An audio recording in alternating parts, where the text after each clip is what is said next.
नमस्कार, मैं Ravi Kumar, joint director इजीवे। तो चलिए हम लोग आज का क्लास स्टार्ट करते हैं। आज के क्लास में हम लोग जो फाइल और ट्राई स्क्वायर का टेस्ट दिए थे उसी से संबंधित अलग अलग स्टूडेंट जूम मीटिंग में क्वेश्चन पूछे थे, उन्हीं एक एक क्वेश्चन को हम लोग आज डिटेल्स में करने वाले हैं। ठीक, अलग अलग स्टूडेंट का ये प्रॉब्लम है और उसमें एक पहला क्वेश्चन पूछा गया था कि सर बेंच वाइज का पार्ट और यूज समझ में नहीं आया था। ठीक है, तो इसको हम लोग समझते हैं। यहाँ पर ये बेंच वाइज फिगर में दिख रहा है। जनरली बेंच वाइज के लिए बोलेंगे तो ये एक प्रकार का क्या होता है, जॉब होल्डिंग डिवाइस है। जॉब को पकड़ने वाला औजार है जिसके द्वारा जॉब को पकड़ करके हम लोग क्या कर सकते हैं, फाइलिंग, चिपिंग, हेक्साइंग, अलग अलग ऑपरेशन को कर सकते हैं। ठीक, तो जनरली अभी हम लोग यहाँ पर अगर नाम के बारे में देखेंगे तो इसका अदर नेम क्या होता है, तो इसे इंजीनियर्स वाइस भी बोला जाता है, नहीं तो पैरेलल जा बेंच वाइस भी बोला जाता है। पैरेलल जा इसलिए क्योंकि इसके दोनों जबड़े जो होते हैं एक दूसरे के समांतर खुलते हैं, इसीलिए इसको क्या बोलते हैं, पैरेलल जा बेंच वाइस। पार्ट्स के बारे में यहाँ पर समझते हैं। यहाँ पर ये वाला जो भाग होता है इसको हम लोग फिक्स्ड जा बोलते हैं, स्थिर जबड़ा बोलते हैं। ये वाला जो पार्ट होता है इसको बोलते हैं मूवेबल जबड़ा, यानी खुलने वाला जबड़ा या चल जबड़ा बोलते हैं इसको। इसके बाद यहाँ पर ये जो जबड़ा होता है, जबड़े के आगे में ये प्लेट लगी होती है, ये प्लेट लगी होती है। जनरली इसको हम लोग हार्ड जा बोलते हैं। ठीक है, हार्ड जा।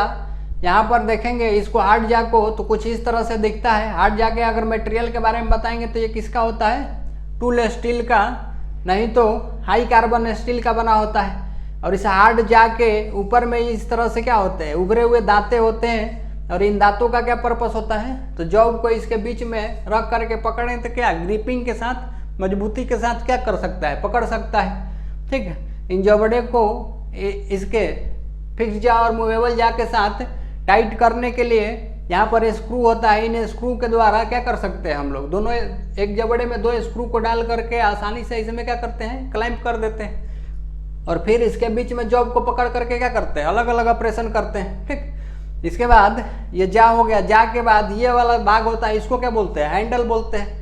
बहुत ही सिंपल सा फिगर है, कोई दिक्कत होने वाली बात नहीं है इसमें। ये हैंडल है, यहाँ पर ये स्पिंडल है। इसके अंदर में जो भाग होता है जिसको हम लोग घुमाते हैं, घुमा करके और इस जबड़े को खोलते हैं और बंद करते हैं, उसी को हम लोग क्या बोलते हैं, स्पिंडल बोलते हैं। ठीक, अलग अलग सारे के मटेरियल के बारे में बात करेंगे, थोड़ा सा इसके प्रिंसिपल के बारे में समझते हैं। जनरली ये जो बेंच वाइस है इसका खुलना और बंद होना किस पर डिपेंड करता है, तो इसके लिए समझना है ये जो फिक्स्ड जबड़ा होता है इसके अंदर में एक बॉक्स नट या गाइड नट होता है, बॉक्स नट या गाइड नट। और उसमें क्या होता है, उसमें इंटरनल थ्रेड कटा होता है, अंदरूनी चूड़ी कटी होती है।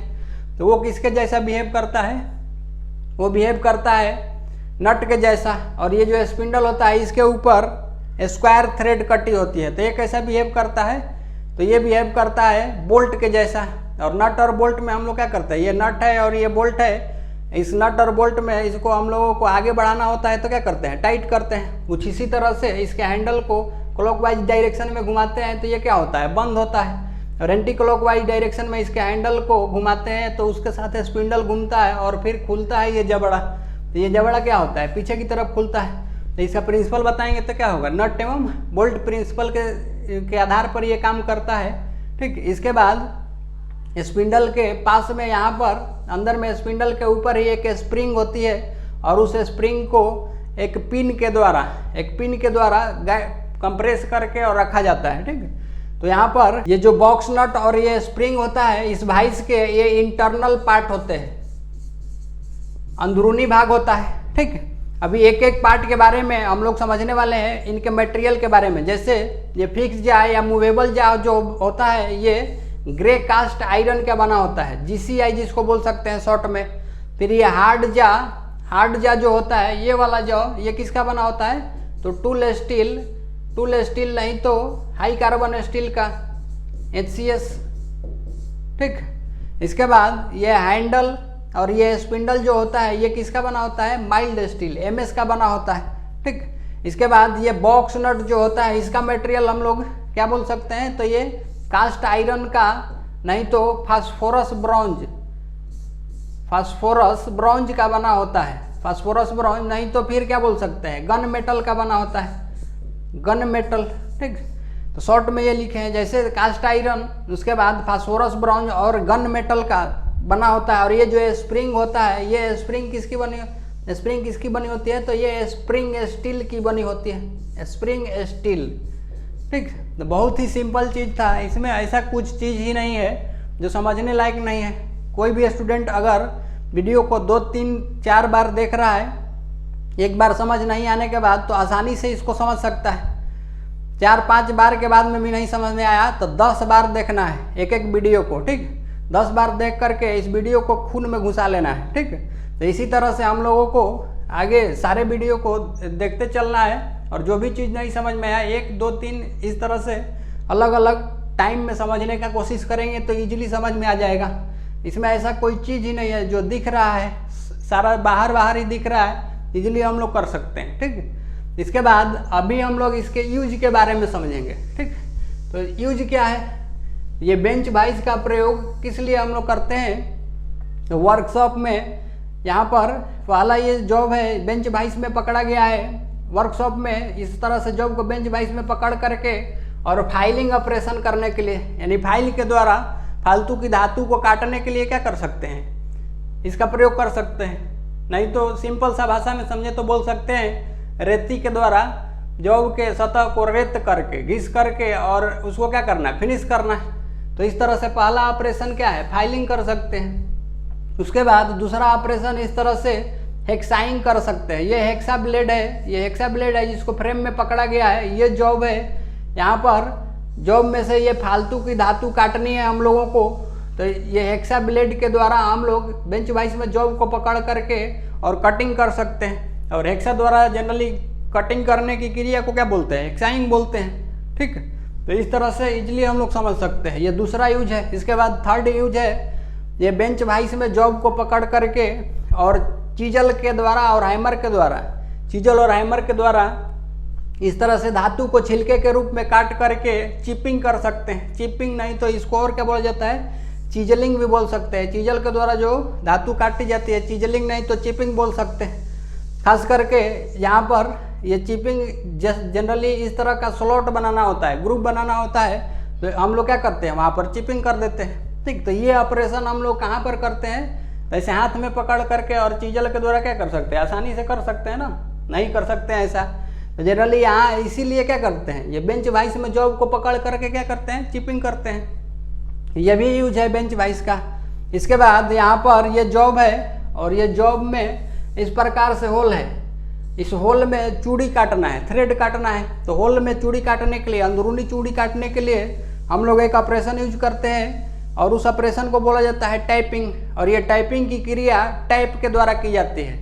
टाइप एक हैंड कटिंग टूल है। आगे हम लोग इसके बारे में भी बात करेंगे। जनरली टाइप के कैटेगरी में हैंड टाइप भी होता है और मशीन टाइप भी होता है। अलग अलग हम लोग इसके बारे में अलग चैप्टर में ही पढ़ेंगे, लेकिन यहाँ पर हम लोगों को ये समझना है कि इस होल में अगर इंटरनल थ्रेड काटना, अंदरूनी चूड़ी काटनी है, तो उसके लिए इस तरह से टाइप को इस पर सेट करके, बेंच वाइज में जॉब को पकड़ करके और टाइप को इस होल में सेट करके और एक चक्कर आगे और आधा चक्कर पीछे घुमा करके इजीली हम लोग क्या कर सकते हैं? टाइपिंग कर सकते हैं, यानी चूड़ी को क्या कर सकते हैं? काट सकते हैं।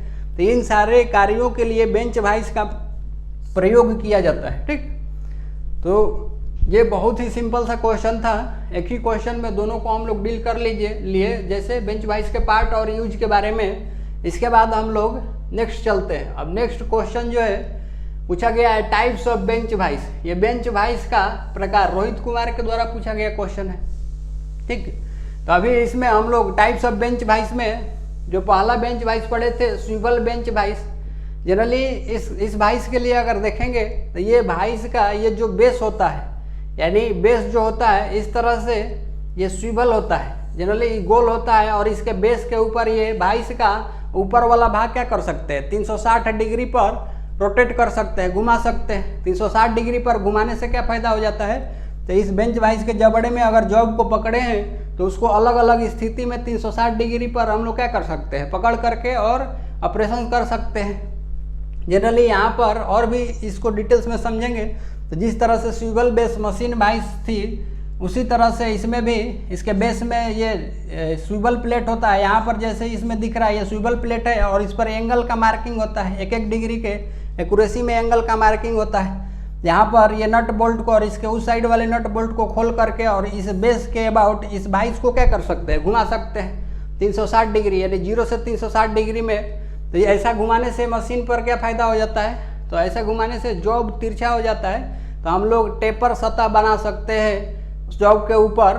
ठीक, अगर ड्रिलिंग मशीन पर हम लोगों को इस तरह से घुमा करके अलग अलग पोजीशन में सेट करना है होल के अनुसार, तो इस तरह से 360 डिग्री पर घुमा करके क्या कर सकते हैं, सेट कर सकते हैं। कुछ इसी तरह से ये स्विबल बेस के ऊपर ये बेंच वाइस भी इस क्लैंप को खोल करके, जैसे ये 2 क्लैंप, इधर एक क्लैंप है और एक इधर क्लैंप है, दोनों क्लैंप को ढीला करके इसके बेस को घुमा करके हम लोग इजीली क्या कर सकते हैं, 0 से 360 डिग्री के एंगल के अबाउट क्या कर सकते हैं, घुमा करके सेट कर सकते हैं। तो ये है पहला।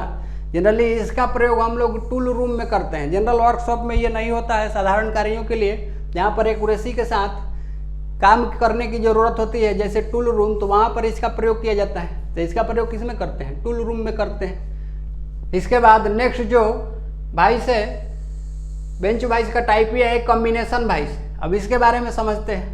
जो साधारण बेंच वाइस होता है उससे ये थोड़ी सी अलग होती है। तो यहाँ पर देखेंगे ये वाला जो जबड़ा है, ये जो नॉर्मल बेंच वाइस होता है उसी के जैसा होता है। ठीक, फ्लैट जॉब को यहाँ पर हम लोग पकड़ सकते हैं। उसके बाद ये नीचे देखेंगे ध्यान से, तो ये वाला जो जबड़ा होता है ये भी आकार का बना होता है, इस तरह से भी आकार का, ये दोनों तरफ से भी आकार में बना हुआ है। तो जब भी आकार का बना हुआ जबड़ा होता है तो उसका क्या काम होता है, तो गोल जॉब को पकड़ने के लिए।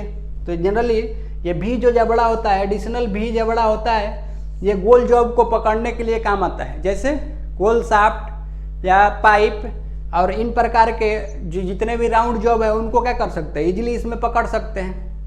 कैसे, तो अभी यहाँ पर समझते हैं। यहाँ पर ये क्लैंप है, इस क्लैंप को ढीला करके इस बेंच वाइस के जबड़े को, अभी ये यूज में नहीं आ रहा है, ये यूज करना है, तो इसको घुमा करके हम लोग क्या कर देंगे, ऊपर ला सकते हैं। ऊपर लाने के बाद यहाँ पर जॉब को पकड़ करके और इजीली जो भी गोल जॉब के ऊपर काम करना है, कटिंग करना है, फाइलिंग करना है, इजीली इसमें पकड़ करके क्या कर सकते हैं, कर सकते हैं। तो बस इसमें यही एक फ़ायदा है कि एडिशनल भी जा होता है, ये नीचे में ये तो होता ही है, प्लस इसके अलावा एक भी जबड़ा भी होता है। तो फ्लैट जॉब और राउंड जॉब, गोल जॉब दोनों को ये पकड़ सकता है। एडिशनल भी जा होता है जिसका प्रयोग हम लोग किसके लिए करते हैं, राउंड जॉब को पकड़ने के लिए करते हैं। इसके बाद इसमें तीसरा जो वाइस है क्विक रिलीज वाइस। यहाँ पर क्विक रिलीज वाइस में इनके जबड़े का खुलना और बंद होना थोड़ा सा अलग प्रिंसिपल होता है। इसके लिए समझते हैं। क्विक का मतलब होता है जल्दी और रिलीज मतलब छोड़ना या खोलना। तो जल्दी इस वाइस को क्या कर सकते हैं, खोल सकते हैं, यानी जॉब को इसमें पकड़ करके जल्दी क्लैंप कर सकते हैं, टाइट कर सकते हैं और खोल करके जॉब को जल्दी निकाल सकते हैं। तो इसके लिए समझते हैं। जैसे ये वाला स्पिंडल है, स्पिंडल के नीचे में ये एक लेबर होता है, इसको इंगेजिंग और डिसएंगेजिंग लेबर बोलते हैं। कैसे, तो अभी समझते हैं। इसके लिए जनरली ये जो स्पिंडल है, इसके स्पिंडल के ऊपर अभी हम लोग जो बेंच वाइस पढ़े थे, इसमें स्क्वायर थ्रेड होता है, लेकिन इस पर क्या होता है, इस पर बटरस थ्रेड होता है। अलग अलग थ्रेड के टाइप है, बटरस थ्रेड। और बटरस थ्रेड का एंगल बताएंगे तो कितना होता है, 45 डिग्री होता है, 45 डिग्री। तो इसके ऊपर, इसके स्पिंडल के ऊपर बटरस थ्रेड होता है स्क्वायर थ्रेड की बजाय, और इसको इसके स्पिंडल को इंगेज और डिसएंगेज किसके द्वारा हम लोग करते हैं, तो इस तरह से ये एक हाफ नट होता है। हाफ नट मतलब आधा नट। तो ये स्पिंडल है, स्पिंडल के ऊपर बटरस थ्रेड, ये हाफ नट है। इस तरह से ये हाफ नट होता है। और हाफ नट में क्या होता है, इंटरनल थ्रेड इस तरह से कटी होती है, और इसमें भी कौन सा थ्रेड रहेगा, तो बटरस थ्रेड ही होता है। जनरली जब हम लोगों को इसमें जॉब को पकड़ करके क्लैंप करना होता है, तो हम लोग इस तरह से, ये हाफ नट जो है इसके लेबर के साथ जुड़ा होता है, इंगेजिंग डिसएंगेजिंग लेबर के साथ जुड़ा होता है। यहाँ पर इस तरह से इस हाफ नट को इस तरह से ये इंगेजिंग लेबर को क्लॉकवाइज डायरेक्शन में घुमा करके और इंगेज कर देते हैं। जॉब को टाइट करने के बाद तो ये स्पिंडल वहीं पर क्या हो जाता है, जाम हो जाता है, जिसके साथ जॉब ग्रिपिंग के साथ क्या हो जाता है, पकड़ में आ जाता है।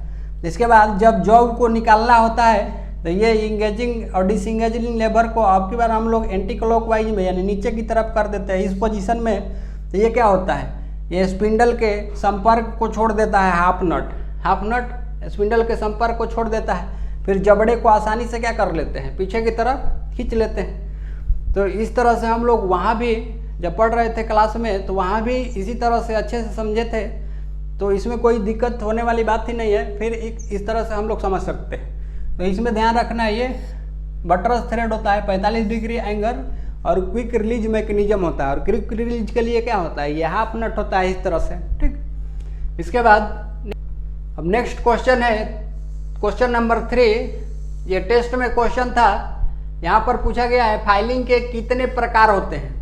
जनरली हम लोग फाइलिंग के 3 टाइप्स पढ़े थे, कौन कौन, स्ट्रेट फाइलिंग, उसके बाद क्रॉस फाइलिंग जिसको डायगोनल फाइलिंग बोला जाता है, और तीसरा था ड्राफ्ट फाइलिंग, ठीक।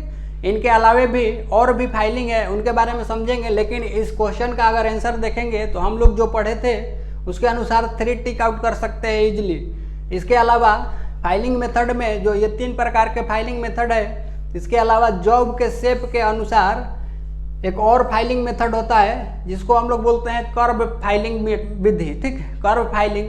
तो कर्व फाइलिंग किसके लिए हम लोग करते हैं, तो इस तरह का जो हाफ राउंड शेप का ये अंदरूनी धंसा हुआ जॉब होता है, कनकेव जॉब होता है, इसके बीच में हम लोगों को फाइलिंग करना होता है। तो इसके शेप के ऊपर हम लोग इस तरह से क्या करते हैं, चला करके और फाइलिंग कर लेते हैं। इसी तरह से कॉर्नर के ऊपर में जैसे ये जॉब है और ये जॉब का कॉर्नर ये हाफ राउंड में है, तो यहाँ पर फाइलिंग करेंगे तो इसको हम लोग कॉर्नर फाइलिंग बोलते हैं। तो फाइलिंग के मेथड पर हम लोगों को नहीं जाना है।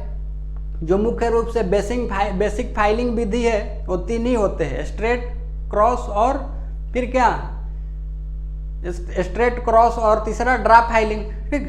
तो इन्हीं चीज़ों को हम लोगों को समझ करके चलना है।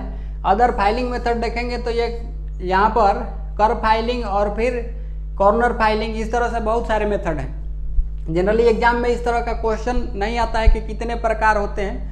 क्वेश्चन वही आता है जो ISI के अनुसार या जिसका फिक्स्ड टाइप होता है। जैसे लिमिट फिट टॉलरेंस में अगर हम लोग बात करेंगे तो पूछा जाता है कि फिट के कितने प्रकार होते हैं, तो वहाँ पर कोई डाउट वाली बात ही नहीं है। 3 ही प्रकार के फिट डिफाइंड है, क्लियरेंस फिट, इंटरफेरेंस और फिर क्या, ट्रांजिशन फिट मुख्य रूप से।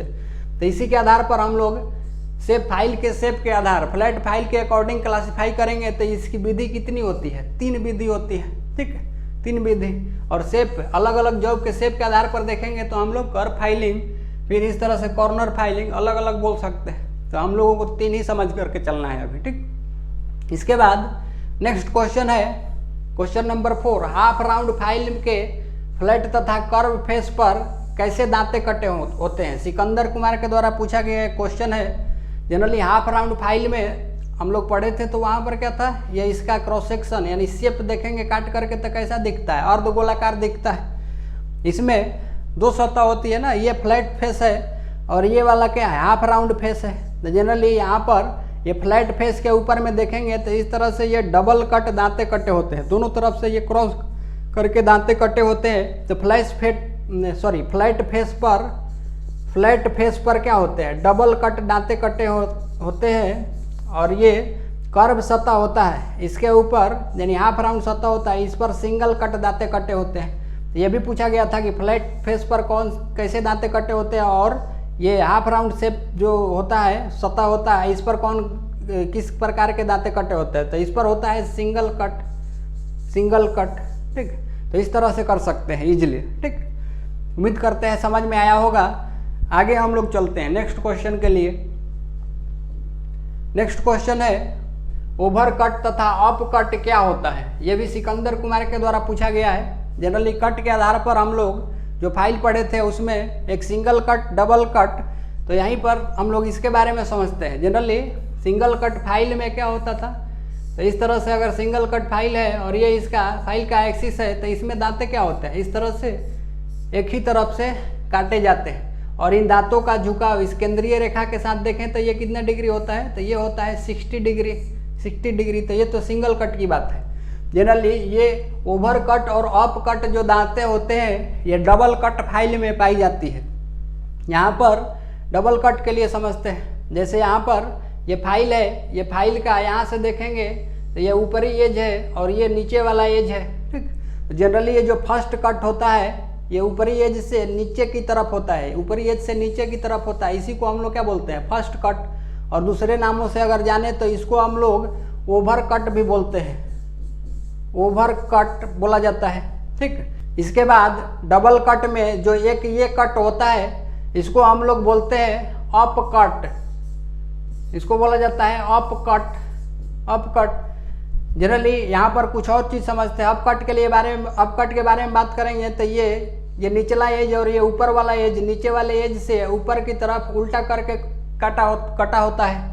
जनरली एंगल के बारे में बात करेंगे तो ये फर्स्ट कट या ये ओवर कट का जो एंगल होता है ये केंद्रीय रेखा के साथ 70 डिग्री का कोण बनाती है, और ये ओवर कट के लिए देखेंगे तो केंद्रीय रेखा के साथ कितने डिग्री का कोण, 51 डिग्री का कोण बनाती है। अभी यहाँ पर कहीं कहीं पर हम लोग ये भी अगर ऑप्शन में आ जाए तो जनरली ये 70 के जगह एक और डाटा हम लोग लिख सकते हैं, 60 डिग्री भी अगर ऑप्शन में दिया है तो कर सकते हैं। लेकिन बेस्ट कौन सा है, ये 70 डिग्री स्टैंडर्ड डाटा है। अगर दोनों ऑप्शन में आ जाए 70 और 60 तो सबसे बेस्ट कौन चुनेंगे, 70 डिग्री को चुनेंगे अगर ओवर कट के लिए पूछा तो।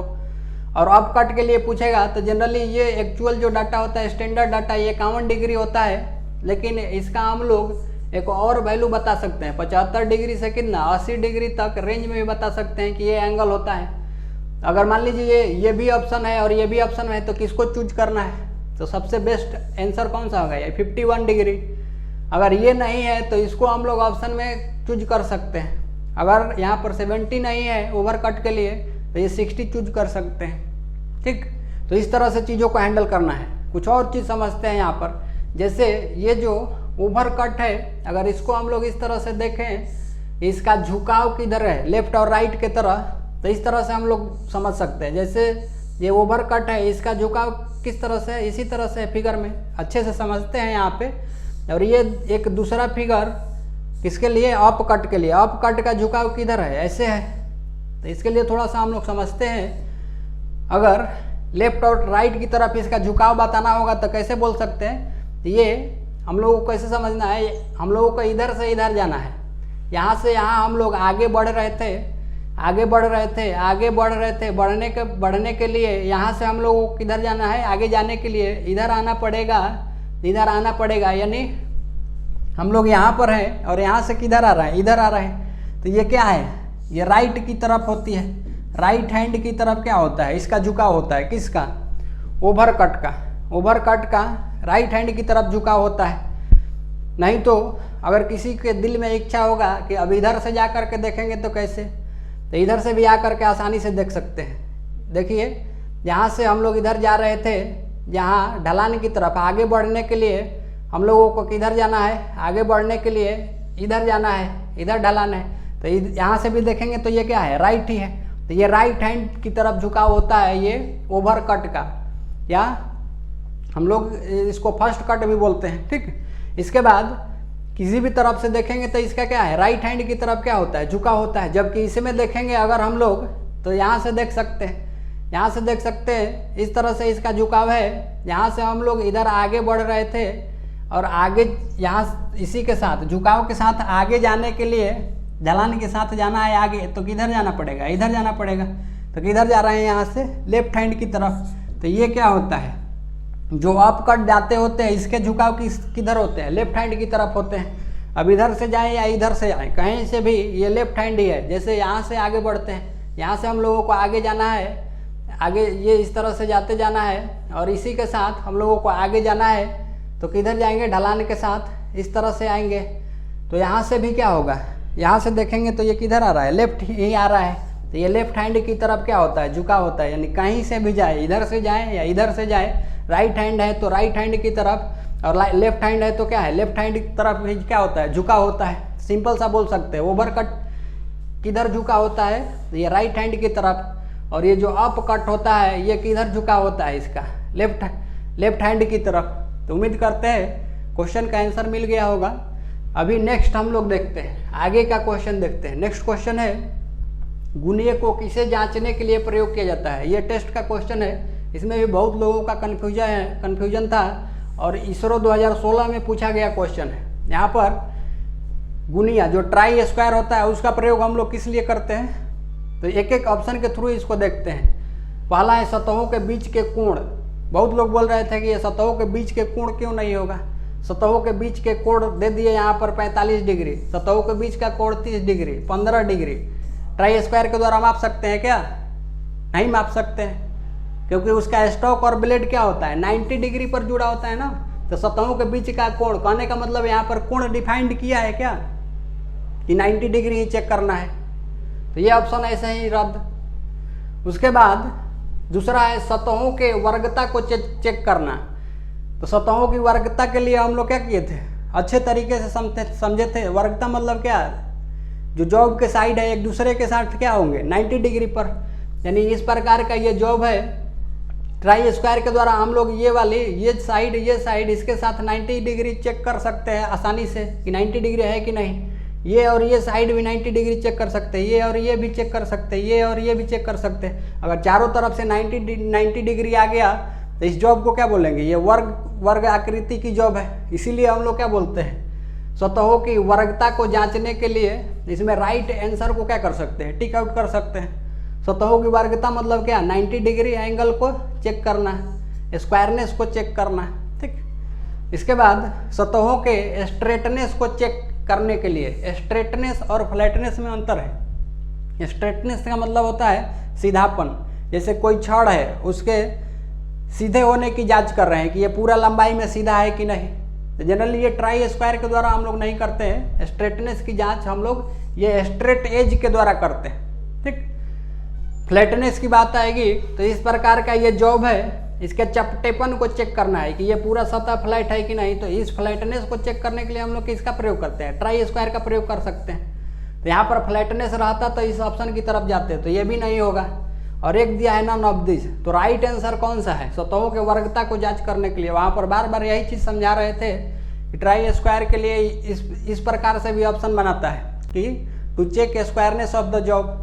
नहीं तो सिंपल इस तरह से ऑप्शन में दे देता है कि एक और दूसरे साइड यानी दो कंजिक्यूटिव साइड के बीच के एंगल को जांचने के लिए, तो ये भी बोल सकते हैं। तो राइट आंसर कौन सा होगा, बी। तो इस तरह से चीज़ों को समझ सकते हैं। पूछा गया क्वेश्चन है, कंफ्यूज नहीं होना है, एक एक चीज़ को अच्छे तरीके से समझ करके चलना है। नेक्स्ट क्वेश्चन देखते हैं। नेक्स्ट क्वेश्चन है, पूछा गया है ग्रेड के आधार पर अलग अलग लंबाई के फाइल के लिए दांतों की संख्या प्रति सेंटीमीटर में। ठीक, ये विवेक तिवारी के द्वारा पूछा गया क्वेश्चन है।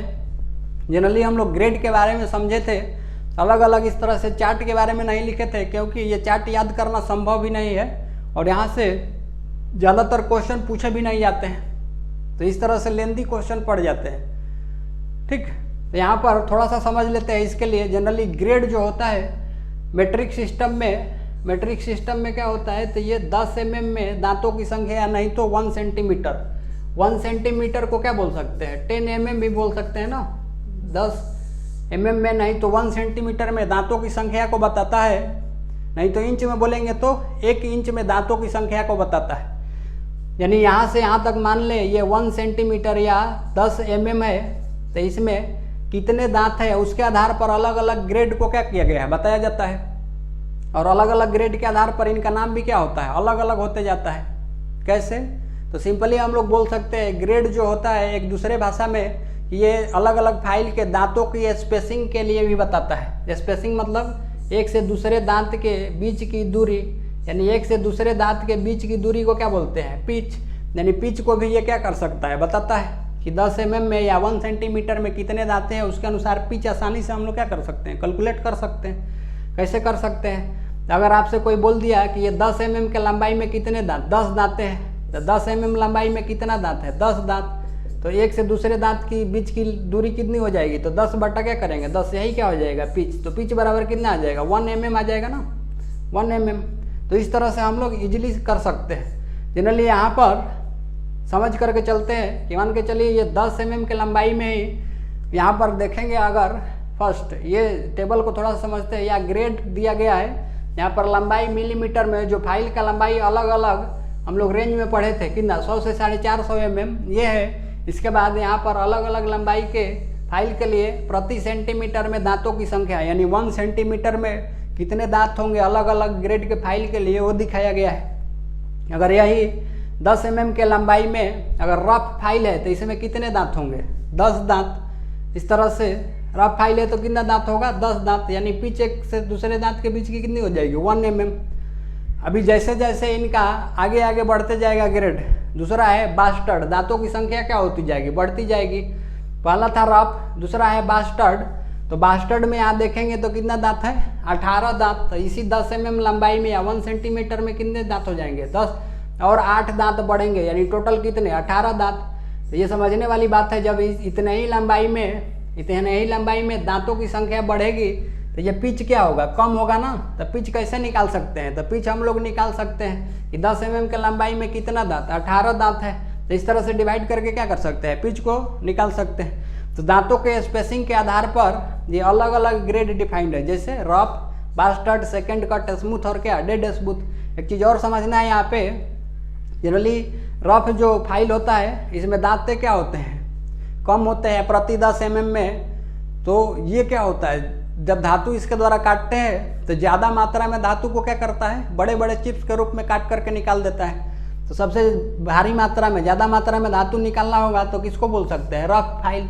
अगर ऑप्शन में दिया है तो रफ फाइल कर सकते हैं, नहीं तो ज़्यादातर ऑप्शन में क्या देता है? बास्टर्ड फाइल देता है। तो सिंपली हम लोग बास्टर्ड टिक आउट कर सकते हैं। यानी कहने का मतलब है रफ में कितना? 10 दांत। तो बास्टर्ड में क्या? 18। इसके बाद सेकंड कट में 21, स्मूथ में कितना? 30 और डेड स्मूथ में कितना? 35। मतलब यहाँ से यहाँ तक ये दांतों की संख्या क्या होते जा रही है? बढ़ते जा रही है ना। इतने ही लंबाई में दांतों की संख्या बढ़ रही है, तो दांतें पास पास हैं तो इनका कटिंग एक्शन क्या होगा? धीरे धीरे कम होते जाएगा। कटिंग करने की जो क्षमता होगी वो कम होते जाएगी। तो सबसे ज़्यादा ये काटेगा, उसके बाद थोड़ा कम ये काटेगा, फिर ये थोड़ा कम काटेगा। जनरली यहाँ से इधर जब आते हैं तो फिनिशिंग के लिए ये प्रयोग किए जाते हैं फाइल। तो सेकंड कट फाइल फिनिशिंग, फिर स्मूथ और फिनिशिंग और डेड स्मूथ सबसे ज़्यादा फिनिशिंग के लिए प्रयोग की जाती है। और यहाँ पर इनके कटिंग एक्शन पर, फिनिशिंग पर रफ से फिनिश की तरफ फर्क क्यों पड़ रहा है? तो ये दांतों की संख्या बढ़ने की वजह से। तो ये तो है 100 mm की लंबाई की फाइल है और उसका ग्रेड रफ है, बास्टर्ड है, तो इस तरह से दांत है। इसी तरह से 150 mm लंबाई की फाइल होगी तो उसके दांते कैसे होते हैं? तो इस तरह से अलग अलग ग्रेड के आधार पर। यानी इसी तरह से हम लोग ये 250, 300, 350, 400, 450 के अनुसार कर सकते हैं। तो टेबल समझ में आया होगा। यहाँ पर हम लोग ये टेबल चाटना नहीं है, चाट भी नहीं सकते हैं, ठीक है। क्वेश्चन भी इस तरह से नहीं पूछा जाता है। जनरली हम लोगों को ये टेबल में ये समझना है, ये अलग अलग ग्रेड के आधार पर वाकई में यहाँ पर फाइल के जो दांते हैं प्रति सेंटीमीटर में, इनका लंबाई बढ़ने के अनुसार भी और ये अलग अलग ग्रेड के अनुसार यहाँ पर दांतों की संख्या क्या हो रही है? बढ़ रही है। और लंबाई के अनुसार दांतों की संख्या क्या हो रही है? कम होते जा रही है, ठीक। तो जनरली ग्रेड के आधार रफ से फिनिश की तरफ जाना है तो दांतों की संख्या क्या होती जा रही है? बढ़ती जा रही है। एक और फेमस क्वेश्चन यहाँ से पूछता है ना कि रफ से फाइन की तरफ ग्रेड के आधार पर फाइल को समझाइए, तो सबसे पहले कौन होगा? यानी रफ होगा। रफ से फाइन की तरफ इधर से इधर जाना है तो रफ, फिर बास्टर्ड, सेकंड कट, स्मूथ, फिर डेड स्मूथ। फाइन से रफ तो उल्टा चल जाएंगे series, smooth, dead smooth, smooth, second cut, bastard, rough. तो इस तरह से कर सकते हैं, ठीक। सारा क्वेश्चन डील किए थे वहाँ पर, नोट डाउन कर लीजिए। जिनके दिल में तमन्ना थी कि लिख लें तो लिख लीजिए आसानी से, ठीक। इसके बाद नेक्स्ट हम लोग करते हैं आगे की तरफ। नेक्स्ट क्वेश्चन विपिन कुमार के द्वारा पूछा गया है रॉकवेल हार्डनेस टेस्टिंग मशीन से, ठीक। यहाँ पर इनका क्वेश्चन ये था, इस रॉकवेल हार्डनेस टेस्टिंग मशीन में ये जो डायल होता है जिस पर हम लोग रीडिंग को पढ़ते हैं, जिसमें 2 स्केल होता है, ये एक स्केल C होता है और स्केल B होता है। तो जनरली स्केल B से इनका सवाल है कि जो HRB होता है, हार्डनेस रॉकवेल स्केल B, इसका रेंज जो होता है 0 से 130 नंबर होता है। लेकिन यहाँ पर 0 से यहाँ कितना तक दिख रहा है? ये 90 है। फिर यहाँ आएंगे तो कितना दिख रहा है? 100 तक दिख रहा है। ये बोल रहे हैं कि 0 से ये 100 ही दिख रहा है इसमें, बाकी का 30 कहाँ लिखा होता है। तो उनके लिए यहाँ पर थोड़ा सा समझिए, ये अलग अलग रेंज के डायल होता है जिस पर अलग अलग रीडिंग होती है। जनरली HRB होता है, इसका प्रयोग हम लोग सॉफ्ट मटेरियल की टेस्टिंग के लिए, सॉफ्ट मेटल के हार्डनेस की टेस्टिंग के लिए करते हैं, जैसे mild steel, MS, aluminium, copper की हार्डनेस को चेक करना होता है। जनरली यहाँ पर अलग अलग स्केल पर रीडिंग होता है जनरली इसमें 100 तक है। दूसरा एक स्केल होता है उस पर ये बी वाली जो रीडिंग होती है 130 होती है। ये किस पर डिपेंड करता है कि कितना रीडिंग है। तो खास करके ये देखा गया है जो अधिक सॉफ्ट मेटल होते हैं जैसे एल्युमिनियम कॉपर उनका जो ये HRB रेंज आता है 0 से 100 के अंदर में ही हम लोग प्राप्त कर लेते हैं। तो ज़्यादातर ये स्केल मशीनों में लगे होते हैं यही स्केल, ठीक। लेकिन ये माइल्ड स्टील है, इसका अगर हम लोगों को टेस्टिंग करना है तो इसकी HRB क्या होती है, अधिक होती है। तो वहाँ पर जो ये स्केल होता है ये स्केल वहाँ पर चेंज करना पड़ेगा। फिर ये 100 ना होकर के कितना होता है, इस पर और रीडिंग होता है 130 तक, 130 तक होता है, ठीक, 130। तो इस तरह से ये अलग अलग मशीन के और अलग अलग मटेरियल के टेस्टिंग के अनुसार ये डिपेंड करता है। यहाँ पर डायल के रीडिंग को हम लोग अलग अलग दे सकते हैं। तो जो सामान्यतः मशीनों में आता है डायल में रीडिंग ये कितना होता है, 100 तक ही होता है, क्योंकि 100 के अंदर में ही हम लोग HRB को पता कर सकते हैं। बाकी 30 जैसे MS को चेक करना है तो उसके लिए अलग जो मशीनें आती हैं उसमें एक और अलग रेंज का डायल बना होता है जिसमें 130 तक होता है। तो इतना समझ में आया होगा। ये तो उनका क्वेश्चन था, इसमें और भी कुछ चीज़ समझ सकते हैं। जनरली ये जो रॉकवेल हार्डनेस टेस्टिंग मशीन है इसका प्रयोग हम लोग किसके लिए करते हैं, तो मेटल की हार्डनेस को चेक करने के लिए, या फाइल की हार्डनेस के लिए हम लोग पढ़े थे, फाइल की हार्डनेस को चेक कर सकते हैं, ठीक। यहाँ पर 2 स्केल ना, स्केल C और एक स्केल B होता है। स्केल C को हम लोग क्या बोलते हैं, ये HRC बोलते हैं। और इसका प्रयोग किसके लिए करते हैं, हार्ड स्टील की टेस्टिंग के लिए, जैसे high carbon steel, tool steel और इसी तरह के हार्ड स्टील के लिए। लोड रेंज इसमें कितना होता है, माइनर लोड 10 kgf और मेजर लोड कितना होता है 150 kgf। यानी सबसे कम लोड जो देते हैं वो कितना होता है 10 kgf का, और सबसे अधिकतम लोड कितना होता है C के लिए 150 kgf। अब इसके लिए क्या करते हैं हम लोग, तो यहाँ पर ये लोड शिफ्टर होता है, इसमें अलग अलग कितना रेंज होता है 10 kgf से कितना 150 kgf सेलेक्ट कर लेते हैं। 150 kgf मैक्सिमम सेलेक्ट करने के बाद यहाँ पर इस तरह से जिस मटेरियल का या जिस मेटल का टेस्टिंग करना होता है इसके एनिबल के ऊपर रख करके, और ये हैंड व्हील के द्वारा एनिबल को हम लोग क्या करते हैं जॉब के साथ टच करके और तब तक घुमाते जाते हैं जब तक माइनर लोड कंप्लीट ना हो जाए। तो माइनर लोड को हम लोग कैसे पढ़ते हैं, तो माइनर लोड को पढ़ने के लिए छोटा डायल होता है। जब ये पॉइंटर 3 पर आ जाता है तो ये माइनर लोड 10 kgf का कंप्लीट हो जाता है। उसके बाद फिर क्या करते हैं हम लोग, ये माइनर लोड अप्लाई हो जाता है तो यहाँ पर एक लेबर होता है इंगेजिंग, यहाँ पर लोडिंग और रिवर्सिंग लेबर होता है, यानी लोड को लगाना और लोड को हटाने के लिए। जनरली हम लोग क्या करते हैं, इस लोड को लगाने के लिए ये 10 kgf का लोड लगाने के बाद इस लेबर को हम लोग अब क्या कर देते हैं उधर की तरफ, यानी क्लॉकवाइज डायरेक्शन में क्या करते हैं घुमा देते हैं। क्लॉकवाइज में घुमाने के बाद ये 150 kgf का लोड क्या होता है लगते जाता है, यानी ये जॉब का ये जो इंडेंटर होता है ये जॉब में क्या होता है धंस दे जाता है, छाप छोड़ते जाता है। उसके बाद जब ये 150 kgf का लोड अप्लाई हो जाता है, अप्लाई होने के बाद हम लोग 30 सेकेंड तक इंतज़ार करते हैं। इंतज़ार करने के बाद फिर इसको क्या कर देते हैं, इस लेबर को इधर एंटी क्लॉकवाइज डायरेक्शन में हटा करके और अनलोड कर देते हैं, यानी लोड को हटा देते हैं। लोड को हटाने के बाद अगर HRC पर पढ़ रहे हैं तो ये नीडल इधर आ करके, फाइल के लिए जनरली HRC कितनी होती है, तो फाइल की HRC 60 से क्या होती है 64 HRC होती है। तो फाइल के लिए अगर देखेंगे यानी हाई कार्बन स्टील के लिए तो यहाँ पर ये 60 है, यहाँ पर 65 है, तो कभी 60, 63, 64 ये अलग अलग टेस्ट परफॉर्म करने के बाद आता है। तो इसीलिए फाइल की HRC जो होती है हम लोग रेंज में बताते हैं 60 से 64 HRC, ठीक। तो ये तो हुई स्केल C की बात। इसमें और कुछ चीज़ समझते हैं, ये पूरा डिटेल्स वहाँ पर पढ़े थे, यहाँ पर शॉर्ट में करके चलते हैं। इसका जो पॉइंटर होता है, ये पॉइंटर होता है, ये पॉइंटर किसका बना होता है डायमंड का, और एंगल कितना होता है 120 डिग्री होता है इसका एंगल, 120 डिग्री।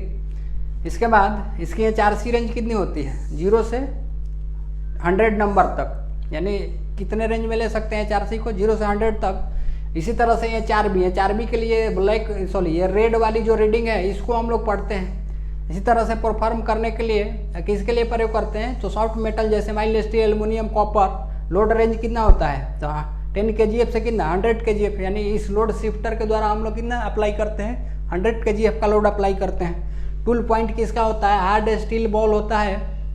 ये जो टूल का पॉइंट होता है ये कैसा होता है, ये आगे की तरफ से बॉल होता है और बॉल का डायमीटर कितना होता है 1.588 mm डायमीटर और रेंज कितना 0 से 130 नंबर। ये पूरा अच्छे तरीके से हम लोग वहाँ भी किए थे, एक बार फिर से देख लीजिए, इसी चीज़ों को रिवीजन करते चलिए।